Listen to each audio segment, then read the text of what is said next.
Hi.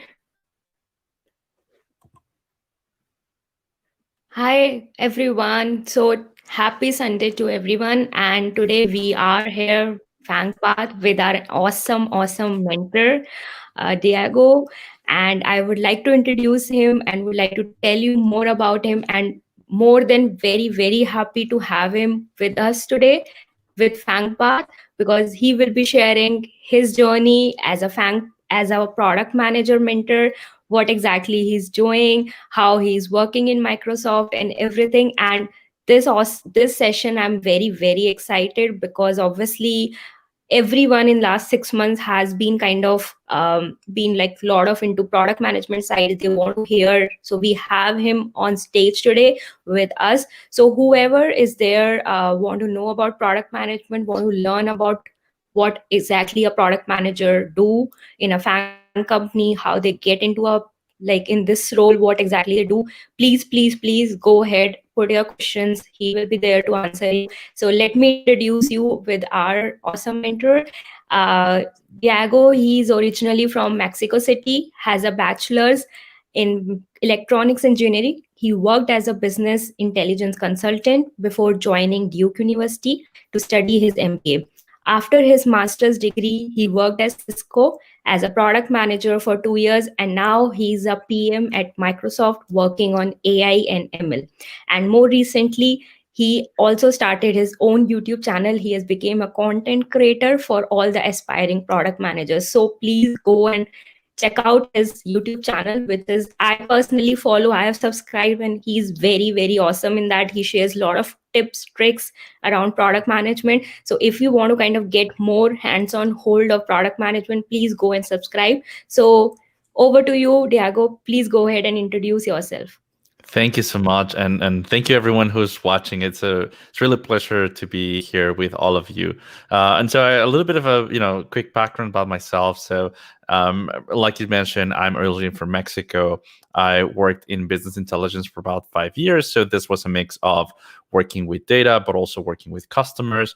And then I decided that I wanted to transition into something else. But at this point, I didn't know about product management. All I knew was that I wanted to do something a little bit closer to the customers, something more related to the business. And so I decided that I wanted to come to the US, study my MBA. That's when I learned about product management. I recruited for PM, did my summer internship and full time at Cisco, working on wireless and tracking devices over the network, and then jumped into this was in California, and then jumped into Seattle to work for Microsoft into an AI and machine learning space. And it's been an awesome journey to get here, and I'm more than happy to share with everyone what am I doing, what is it like to work at Microsoft, how to get into PM. So thank you again for inviting me. It's a pleasure to be here. Thank you. Thanks a lot for sharing those things. I think everyone will be grateful for, I mean, whoever is going to see this video, not only, I mean, going live, but after the session, the recorded video will be getting a lot of tons of knowledge about product management. So I'm very excited, and let's start this rolling today. So I would like to like kind of first of all start with what is exactly a product manager role, a day-to-day role in.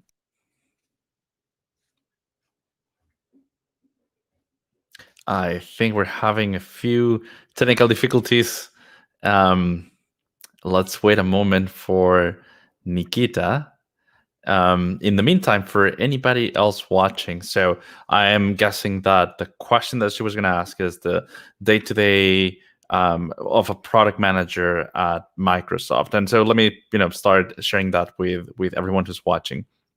So, as a PM at Microsoft, the short answer that you're going to hear from every PM is, well, it depends.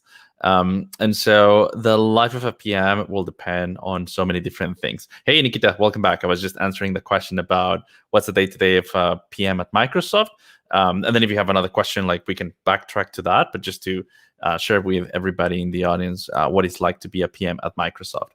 And so, like I was saying, the day-to-day as a PM is going to change depending on the type of product or the type of project that you're going to work on. So you can imagine an organization like Windows, it's going to be a huge organization, right? And so as a PM over there, you might be focusing on a very specific, very vertical features or parts of Windows. Whereas if you work in a newer organization or newer product, there may be less PMs. And so the range of things that you'll do might be a little bit broader. In my case, my day to day. So, like I said before, I work in the AI and machine learning space at Microsoft on the business to business side. This is under the Dynamics 365 umbrella. And what that means is that my team and I work with data scientists and engineers, and that's how typically my weeks start, with meetings with them to understand the progress, all the things that we are working on, and in this case is machine learning models. So think of customers give us data through different Microsoft products. And then what customers typically want to do is they want to understand more about their data, having more insights, being more data driven. And so my team and I, what we do is we take that data and create machine learning models that make these predictions for our customers' data. And so while we don't necessarily know what type of data or what specifics because of privacy concerns around AI, we do create models that can be generic enough to make these predictions for our customers. And so, like I said, engineering data scientists is every day I talk with them. We have meetings, we have daily scrums, we have longer meetings to discuss integration. I also have meetings with other PMs in my team and in other teams for these integration meetings and making sure that everything is going according to the plan. If I have any feature, then I talk with the UX team to do the research on with customers, interviews, surveys, whatever we need from the customers. And I also work with the rest of the PMs in my group to essentially make sure that our features are aligned, that we are also working on similar paths of the integration piece. There's different stages. There's also parts where I have to work with marketing. For example, let's say I'm going to launch a new feature into the market, and so I have to work with marketing to create content or to create documentation or whatever is needed for our customers to be able to go into Microsoft websites and find everything that they need. But it's also about, writing blogs or writing entries, somewhere, even creating videos for YouTube for our customers to consume that information about the product. And just to add one last thing is, well, yes, this is not a daily thing at different stages of the project. It's also about, for example, speaking with finance, right? Making sure that we are aligned in the cost or the COGS of our product. And so these are just, like I said, there's no typical week to week or day to day of a PM role, but these are just some of the many different things that as a PM you will have to do, and your week is going to change, but you're going to be interacting with all these stakeholders. Awesome, awesome. I think this sounds really great and awesome. And I mean, this really tells like how exactly a product manager works, and the whole thing which you shared with our audience, it sounds so amazing. The whole life, like day-to-day job breakdown and what exactly you're doing. So this is really exciting. The next thing which I really want you to kind of share with our audience is what you generally look in the candidate when you're actually hiring a product manager, like whether it was in when you were working with Cisco or right now when you're working with Microsoft. So what exactly do you look into a product manager candidate, and what exactly they should consider in their profiles? Because a lot of people have recently came who have been in touch with me. They have been telling that I want to go into the product management. So what exactly do you kind of suggest to them? Like they should consider putting those things in their profile before even go and apply for product manager roles. Absolutely, that's a great question, and I'll break it into two parts. The first part of the answer is going to be, let's focus on the entry roles, the entry PM or associate PM, right? This could be undergrads or students who have just a few years of experience, and so when you think of those roles, or when I think of those roles as a hiring manager or future hiring manager, you have to think that we're looking for people, and this is not just Microsoft, this is not just Cisco, this is in general for associate or junior PM roles. We're looking for people who, number one, have great communication skills, right? And I'm going to start with the soft skills, and then I'll touch the question about the computer science or engineering or technical background. So we're looking for people with great communication, and this is not just being able to being concise or being structured, but it's also how you interact with others, how you communicate problems, how you communicate solutions, how you translate requirements into documents, how you even craft your emails. And so all of this is taken into account. We also look for working cross-functionally. And working cross-functionally is not just being able to work with engineers or work with design, but it's also bringing everyone together to make a decision to move the product or the feature forward. And so having that experience of working cross-functionally, and as students, as I'm talking, I want you to think about what projects in your school or outside of school or maybe in another internship you have that are touching on these different skills, because that's what we want to see in your resume.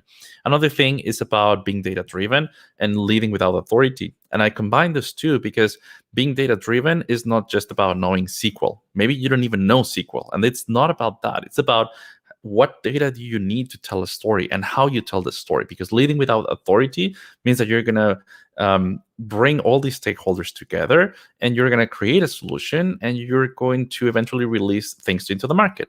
So how do you convince them? You convince them through data. Data can be customer input. It could be customer surveys. It could be product signals. It could be requirements from other teams. And so you have to tell the story through data and lead or influence the team without authority.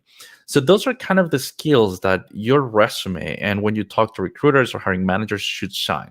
The bigger question is, do you need a technical background? The answer is it depends. And I know it's not a great answer, but some companies actually do prefer to have a technical background. This is the minority. It will probably be very specific in the job posting. But for the majority, including from my experience at Cisco and at Microsoft, the answer is no, you don't need to have a technical background. So why is it important to have, or why is it so common to hear about the technical background?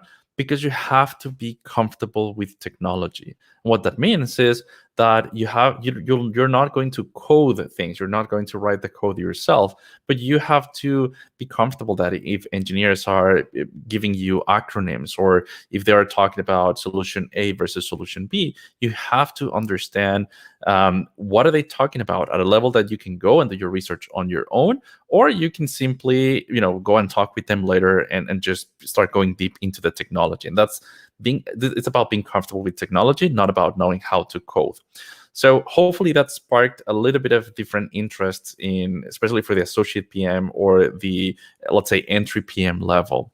The other part of it that I want to quickly touch on is just essentially when we talk about people with MBAs or those who were product managers before, then while the soft skill requirements are still the same, then there is some expectation that I'll give a very concrete example. When I was at Cisco, if I were working in wireless technology or something that have to do with Bluetooth or Wi-Fi or mobile applications, we will look at resumes and see if somebody did a project that may be similar. And that's because we were looking for a PM who could hit the ground running on the technology side, because again, the role was more for somebody with experience or somebody who can translate their previous experience into a PM or senior PM role. And in the case of Microsoft, it'll be the same. If you're applying to Azure, then it's expected that you have some knowledge or experience in cloud. If you're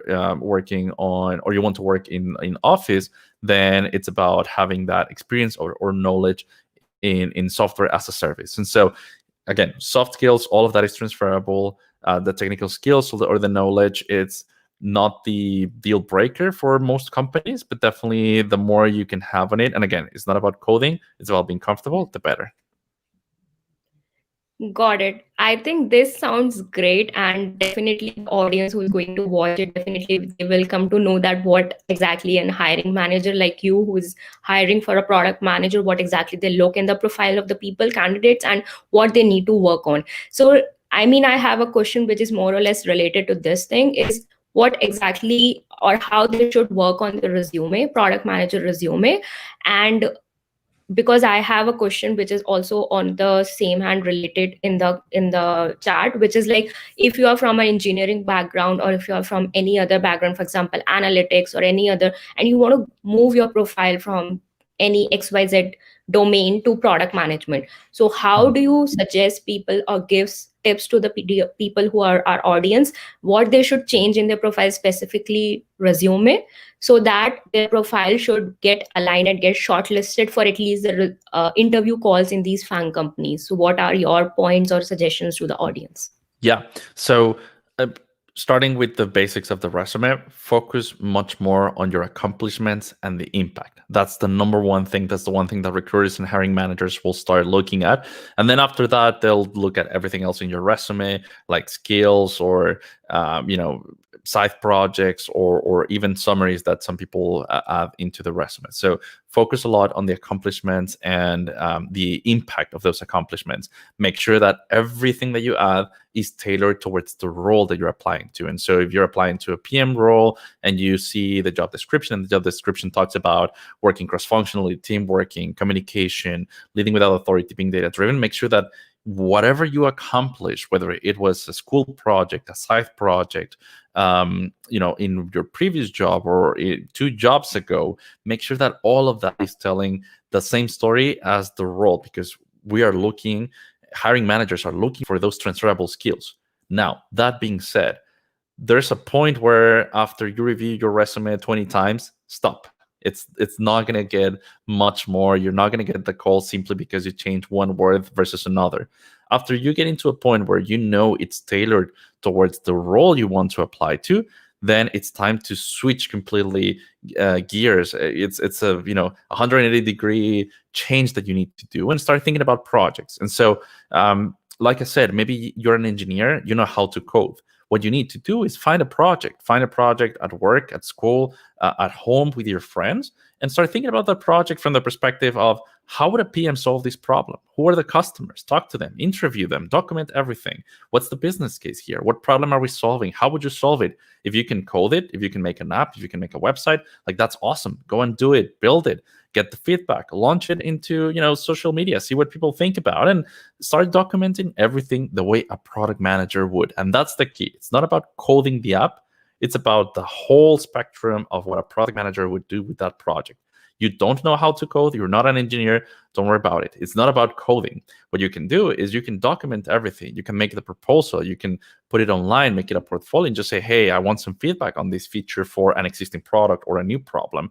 Or you can even go further into saying, I'm going to outsource, I'm going to hire a few engineers. That's also going to give you skills of, what is it working with engineers if you don't have the technical background? So stop looking at your resume at some point and then start working more on projects. Got it. I think they are like really awesome and great tips. I think we're having a little bit of difficulties. If anybody has any other question, please feel free to post them here. There we go. Hey. Hi, I think my internet is like doing a lot of great stuff today, and it's just making me go out of the link every now and then. I have to again join it. So yeah, really sorry everyone who is watching. My internet is like not helping today. So yeah, so I was asking you the question about thanks a lot for sharing all those tips around resumes. That were really awesome and great tips. That will really help for the people to kind of move their profile and to work on their profile in the right direction. So we have one more question in the comment section, which was like, is it essential to have product focus right from the get to go, or would you recommend gathering experience related to the field and then apply the knowledge to the products? So what do you kind of want to suggest to them? I would say, if you are a brand new product manager, let's say that you just got into the role, then your first 30, 60, 90 days, you'll want to start ramping up on the company, on your team, on your project, any other sort of training that you can get on product management. Like, that'll be awesome. There are many things that you're going to learn along the way, and there are going to be many things that it's going to be sort of like shadowing someone, maybe shadowing a senior PM, shadowing your manager, right? And so if you are already working and you want to get into more, let's say, be better at PM, yes, definitely taking courses and just reading books, it's definitely going to help. Now, the other side of this, which is you're not a product manager and you want to become a product manager, you can take as many courses as you want. The bigger point is that having the title, the diploma that says certified in product management, is not what is going to get you into product management. The knowledge you learn from all of these courses, it's going to help you build the portfolio that what I was talking about, to show to the companies and hiring managers and saying, yes, I'm a business analyst, or I'm in marketing, or I'm an engineer, but I want to show you the things that I've thought about, and here's a small portfolio of improvements that I would do to these features, to these apps, or how I would solve this problem if I were a product manager. So I want to make it very clear that the title or the diploma of product management is not how you get into product management, but the knowledge you get from this is what's going to help you get into the product management role. Got it. I think someone in the comment, like, I think it answered them and it kind of helped them. Then we have one more, which is like, what are the differences between program and, yeah, I think this is very, very common question. I myself like get confused. What's the difference between program and product management at Microsoft, and what experience level required for each level, like PM, PM2, PM3? So like, Yeah. I myself want to kind of hear what you have to say about this thing. The short answer is it depends. So let me explain this.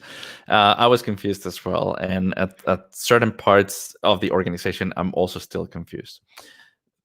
Microsoft has not properly adopted the title of product management.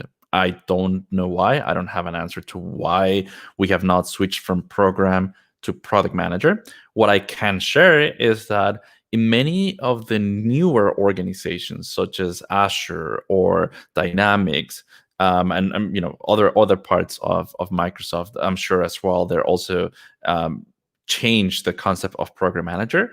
And so whenever you go into Microsoft websites to find an open role, if you read program manager, it is extremely likely that they actually are referring to a product manager. So the title program manager, which is more closely related to project manager, doesn't really exist anymore. I see less and less and lesser roles that are more classic program manager, meaning project manager at Microsoft. So if you see program manager, most likely it will be a product manager role. What's the best way to tell if it's a real product manager role? Look at the description. If it talks about working with customers and or working with partners, or prioritization, or working with engineering, or working with design, it's a product manager role. And so that's a good indication on how to do that. And as for the second part of the question, which is the level required for each PM1, PM2, and PM3, PM1 is mostly undergrad and, let's say, pre-MBA. You don't need an MBA to become a PM, but let's say typically an MBA is after between 3 to 5 years of working. So think of PM1 as somebody who has less than, let's say, 3 to 5 years of experience. PM2 is typically either a post MBA role or after you have 3 to 5 years of experience. I'm not talking 3 or 5 years of experience as a PM, just in general 3 or 5 years of experience in something that can translate this transferable skills.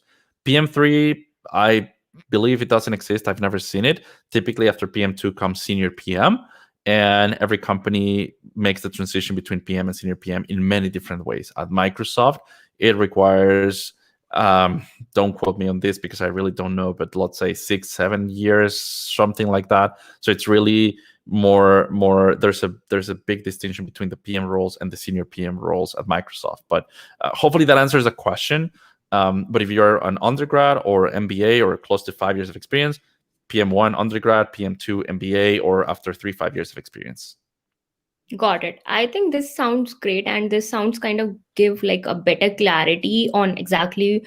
And I myself was very confused. So thanks a lot for sharing all those things, which kind of clear the doubts between a program manager and product manager.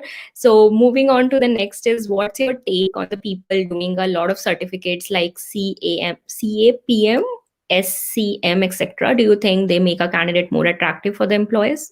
Is it correct? So for product management, it's, how can I put it? Think about it this way: all the soft skills, all the side projects, everything that you're building as your portfolio, your experience to become a product manager, think of it as the cake. Think of it as a chocolate cake, if that's your favorite, and it's a great cake. It already has a lot of great flavor in it. Every certification that you add onto that, like Agile certification or Scrum certification or anything else, they are just cherries on top of the cake. You already have a great cake. Now, on the contrary, if all you're doing are certifications, like I said, around Agile or Scrum or any other certification, you're basically getting those cherries without actually having the cake to put the cherries on top of. And so, my recommendation is, if you don't want to do an MBA, because again, it's not required, you can take courses on business, on marketing, on strategy, on things like that to help you more on the business side if you come from an engineering background, or the other way around. There are tons of free courses on computer science from Harvard, for example. And so make sure that you understand what are your strengths and weaknesses for a PM role. Learn on that, bake the cake, as I was saying. And then if you want to take certifications and all these things, that's awesome, but absolutely not required. Got it. I think this is great in terms of the certificates, because a lot of people have this confusion whether we should go for these certificates or not, whether if we are changing a profile, whether we should kind of do, because certification kind of, I mean, according to me, also it kind of as an helpful thing in your resume when you show, okay, now I've done this and now you can hire me for a product manager. But I think according to your advice, it's really meaningful and helpful for the audience.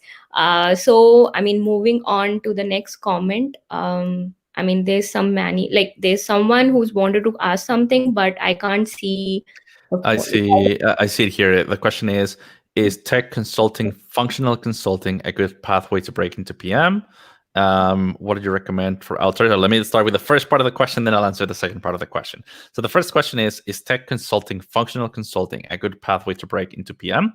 In general, and I'll speak from my own experience, I was a business intelligence consultant. The biggest benefits of that, and that will apply to this tech consulting or functional consulting, is that it helped me to explore the two worlds: the engineering side, where I had to build, create dashboards, navigate an ocean of data, and it helped me to understand more how engineers work. And on the consulting side, it helped me understand more how customers think, what are their problems, how to approach them, how to, even something as simple as deadline and promising things to customers are things that you learn on the consulting job. Do I believe that everyone should go into consulting before becoming a PM? No. I think being a consultant or a tech consultant is just one of the ways to get into product management. But that doesn't mean that if you're in marketing, in finance, in operations, in engineering, you can't transition. It's just one way. That's the experience that I got as a business intelligence consultant. So if you're thinking about tech consulting before and you're interested and passionate about it, absolutely go for it and start collecting those accomplishments and skills and the impact that is going to translate into a great resume, great projects, and then jump into product management. So don't go into a specific role right now thinking that you're only doing it because you want to be a PM, because it might not work. Who knows, right? Go into this role thinking that you're going to learn something exciting and that it's going to be fun and you're going to learn a lot about customers and a lot about working with engineers. Don't think about it as just one way to get into product management, because life is incredibly mysterious and who knows what's going to happen in a few years. So go into something that really makes you happy. That's the first part of the question. The second part of the question was, what do you recommend for outsiders who do not have connections at Microsoft to get the foot in the door? I'll share my story. Like I said in the introduction, I am originally from Mexico, and I came to the US without any connections. Like, I didn't know anybody at, you name the company, Google, Apple, Microsoft, Cisco, Amazon, Salesforce, whatever. I didn't have any connections. And now I have not only a lot of friends, yes, part of it is through my MBA, but the other part is by networking, and networking a lot. And networking is really looking for people on LinkedIn and sending them a message and saying, hey, I think you have an amazing, journey from XYZ school or XYZ company into this new one. I'd love to learn, about your journey and about your experience. And it's not about looking for a role or looking for a job.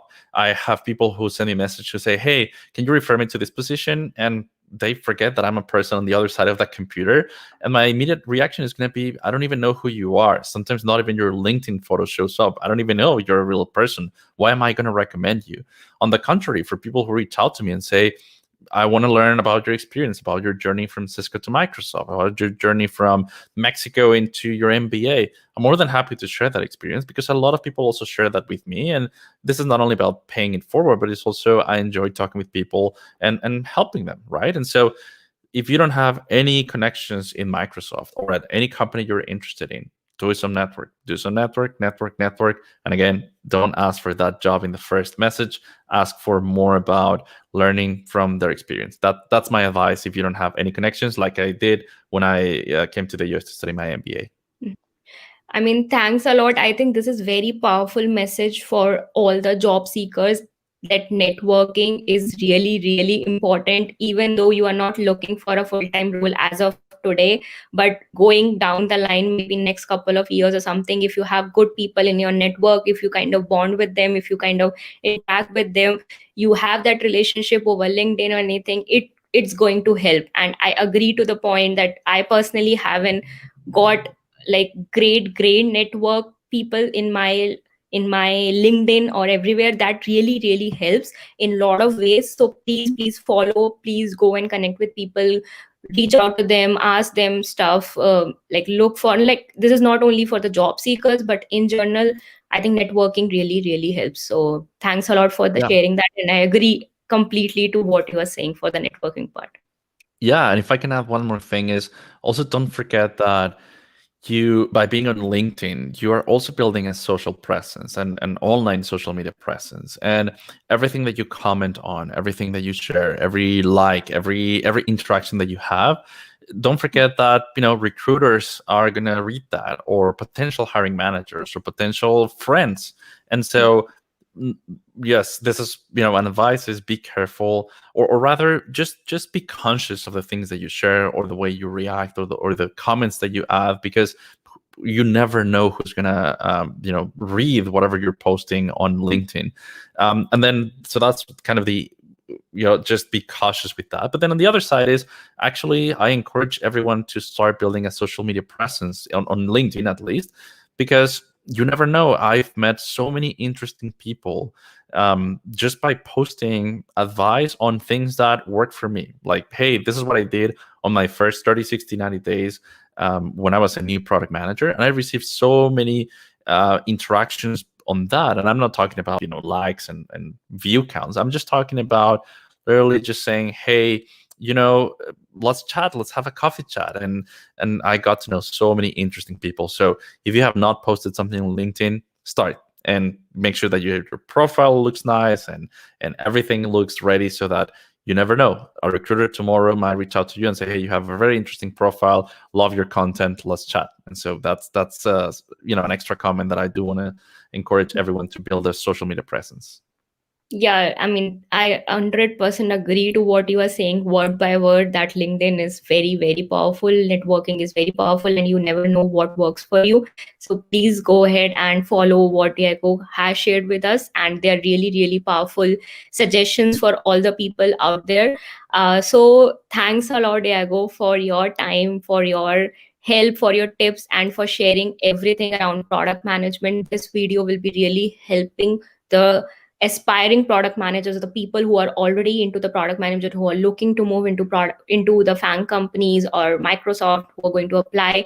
So definitely this video will going to help them. So thanks a lot for today, and thanks a lot for sharing everything.